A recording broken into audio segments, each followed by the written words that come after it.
Meanwhile, domestically this morning, President Biden's re-election campaign announced it raised $42 million last month. The campaign says January's numbers were fueled by a seven-figure haul from small-dollar donors following former President Trump's victory in the Iowa Republican caucuses. Biden and the Democratic National Committee now have $130 million in their political war chest, the highest total of any Democratic presidential candidate in history. The RNC and the Trump campaign have not yet disclosed how much they managed to raise last month.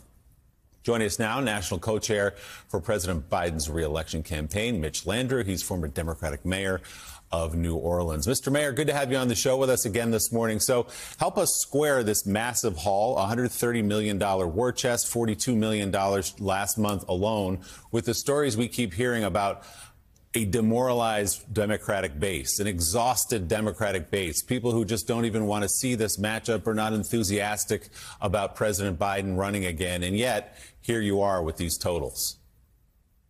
Well, they don't seem to square up, do they? Actions speak a lot louder than words, notwithstanding the hand-wringing and the folks in the peanut gallery. Let me say this, though. I just watched the previous session with Ambassador McFaul, and I want to remind everybody that the President of the United States has given 7 speeches on the existential crisis that is threatening the United States of America and the choice between autocracy and democracy, of freedom and somebody that's going to oppress. It is absolutely clear that in this election, you're going to have a choice between 2 people, a guy named Donald Trump, who everything he touches turns to dirt, who is about revenge and oppression, who is a friend of Vladimir Putin's, and then Joe Biden, who has been really working hard for the American people from the beginning. Since this campaign started, he has been doing very well. He did great in New Hampshire. He did great in South Carolina. He did great in Nevada. His fundraising haul, as you said, is hitting record numbers, and this campaign is starting to hit on all cylinders. So the country may not be excited about a Trump-Biden revisit, but that's what we're going to have. And that's the choice that people are going to have to make. And I think the president has done an incredible job of bringing this country back from the brink and then protecting us on the national and international stage as well. Hi, Mitch. It's Palmieri. Good morning. Hey. How are you? I'm good. I'm good. It's so good to see you. I wish I was in your fabulous America's best city. So I pay close attention. Last week. Oh, so good. So I pay close attention to the campaign. You know, I saw how the president started in January, vice president to a lot of battleground state travel. Obviously, fundraising is going well. You know, the president's doing has joined TikTok, more digital, more aggressive, rapid response. I feel like the piece that I assume is coming that people say they're very anxious for is sort of the proactive message for what a Biden second term would be. Is that the State of the Union is in a couple weeks, right after Super Tuesday? Do you see, should we be looking to that date to be a place where we see this is what Biden would do in a second term? This is the proactive agenda you'd be voting for? Well, I want to say 2 things to this. First of all, I want to reject all the hand-wringing. I think it's wrong. It doesn't make any sense, and it's inconsistent with the facts. Joe Biden has had the best first 3 years of a presidency that we've seen in a long, long time. And I could go through the litany of the 15 million jobs and the lowest unemployment rate and 46,000 projects going on, the American Rescue Plan, the bipartisan infrastructure law, the CHIPS bill, all of those things. In the campaign, the fundraising has beat all records. So we feel like we're doing really, really well. The country is in a very difficult time right now.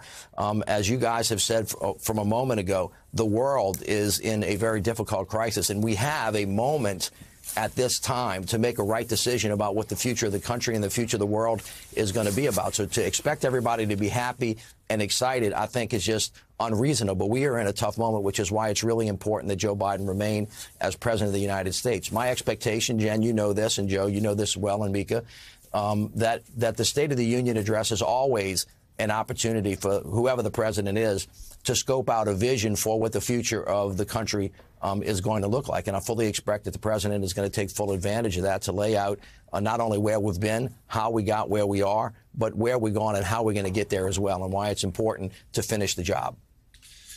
Mr. Mayor, good morning. Certainly on the topic of fundraising for the president, he leaves in just a couple hours for a 3-day California swing to do just that. I wanted to get you on another development on the campaign, though, in recent days, which is the reporting that Donald Trump privately has told his advisors he would support a 16-week ban on abortion, but he didn't want to unveil it until after the Republican primaries were concluded because he was fearful of alienating some social conservatives there. What is the Biden campaign's response to that potential idea?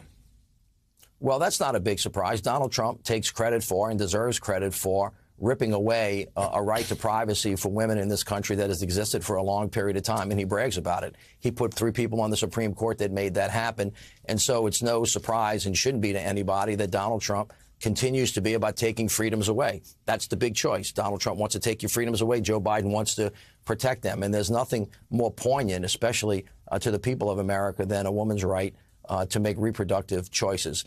I have no doubt that if Donald Trump is reelected again, he's going to do what he says, and he's going to impose a 16-week ban that's going to be harsh and critical, and that's going to result in consequences like we've seen in Ohio and like we've seen in Texas. You can expect more of that because that's who he is and that's what he's going to do.